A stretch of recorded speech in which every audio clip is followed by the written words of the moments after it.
তো মিত্র, অদ্ভুত মন্দির এক হইবে প্রকাশ, গৌরাঙ্গের নিত্য সেবা হইবে বিকাশ। এই কথাটা হয়তো আপনারা শুনেছেন এবং একবার মায়াপুর ইস্কনে শ্রী শ্রী রাধা মাধবের যে রাধারানী এবং অষ্টসখীর কিন্তু বস্ত্রের তলার দিকেও কিন্তু এই কথাটা লিখে দেওয়া হয়েছিল একবার।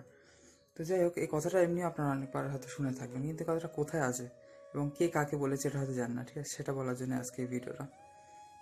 তো এই কথাটা ছিল ভক্তি বিনোদ ঠাকুর, ঠিক আছে? ভক্তি সিদ্ধান্ত সরস্বতী ঠাকুর, যার শিষ্য হচ্ছে ইস্কন শিল প্রভুপাদ। তো এই গৌড়ীয় মঠের শিল প্রভুপাদের বাবা, ঠিক আছে? ভক্তি সিদ্ধান্ত সরস্বতী ঠাকুরের বাবা হচ্ছে ভক্তি বিনোদ ঠাকুর। তার একটি গ্রন্থ শ্রী শ্রী নবদ্বীপ ধাম মাহাত্মা বা নবদ্বীপ ধাম মাহাত্ম্য, এই গ্রন্থের এই নবদ্বীপ ধাম মাহাত্ম্যের মধ্যে কিন্তু এখানে যে পরিক্রমা আছে, পরিক্রমা খণ্ড আছে, সেখানে শ্রী জীব গোস্বামী, ঠিক আছে, স্বর গোস্বামীর অন্যতম বা অষ্ট গোস্বামীর অন্যতম শ্রী জীব গোস্বামী মানে অনুপম গোস্বামীর পুত্র জীব গোস্বামীকে শ্রী নিত্যানন্দ প্রভু, ঠিক আছে, শ্রীমান নিত্যানন্দ মহাপ্রভু যখন নবদ্বীপ পরিক্রমা করিয়েছিলেন, তখন কিন্তু এই কথাটা নিতাই আমাদের নিত্যানন্দ প্রভু কিন্তু জীব গোস্বামীকে বলেছিলেন যে অদ্ভুত মন্দির এক হইবে প্রকাশ, গৌরাঙ্গে নিত্য সেবা হইবে বিকাশ। সেটাই আমরা দেখতে পাচ্ছি এখন মায়াপুর ইস্কন চন্দ্রোদয় মন্দির পৃথিবীর সব থেকে বড় মন্দির হতে যাচ্ছে। আমরা সবাই হরে কৃষ্ণ, রাধে রাধে। ইস্কনেরই তত্ত্বাবধানে এখানে কিন্তু বৃন্দাবনে পৃথিবীর সব থেকে উঁচু মন্দির তৈরি হতে আছে। তো ঠিক আছে, এই হচ্ছে বন্ধুরা নিতাইয়ের কৃপা, গৌরের কৃপা, শ্রী শ্রী রাধা কৃষ্ণের কৃপা, নৃসিংহদেব ভগবানের কৃপা, ভগবান শ্রী বিষ্ণুর কৃপা। সবাইকে ভালো থাকেন বন্ধুরা, সবাই হরে কৃষ্ণ, রাধে রাধে।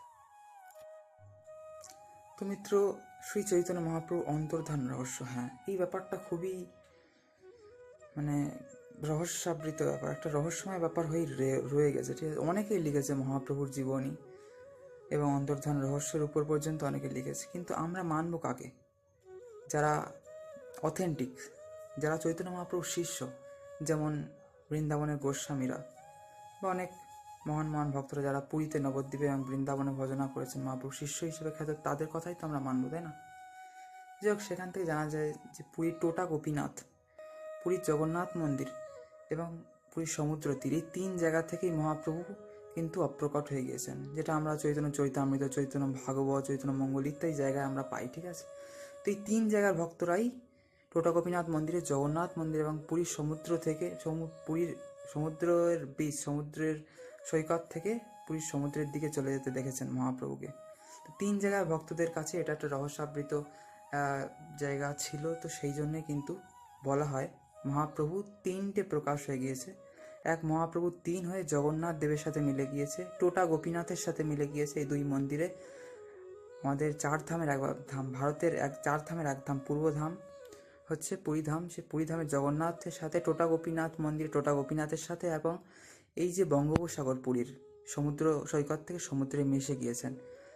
তো এইভাবে যেমন অযোধ্যায় সরয়ূ নদীতে শ্রীরামচন্দ্র জল সমাধি নিয়েছেন, তেমন জল সমাধিও নিয়েছেন, আবার বিগ্রহের সাথেও মিলে গিয়েছেন। যেমন বলে মীরাবাই বিগ্রহের সাথে মিলে গিয়েছেন, কেউ বলে দ্বারকায়, কেউ বলে বৃন্দাবনে, যাই হোক আর কি। তো সব তথ্য তো সবসময় আর যথাযথ থাকে না, এডিট হয়, কিছু বিকৃত হয়। যাই হোক বন্ধুরা, সবাই খুব ভালো থাকবেন। সবাইকে বন্ধুরা হরে কৃষ্ণ, রাধে রাধে, নিতাই গৌর সীতানাথ প্রেমানন্দে, হরি হরি বল। জয় শ্রী পার্বতী মহাদেব কি জয়, জয় সীতারাম, জয় শ্রী রাধেশ্যাম, জয় শ্রী পার্বতী মহাদেব, জয় শ্রীরাম। মিত্র সবাইকে হর হর মহাদেব, ওম নমঃ শিবায়। শিবরাত্রি আশা করি সকলে ভালোই কাটিয়েছেন, ঠিক আছে বন্ধুরা? সবাইকে হরে কৃষ্ণ, রাধে রাধে। জয় শ্রী বৃন্দাবন ধাম কি জয়, শ্রী নবদ্বীপ ধাম কি জয় হোক।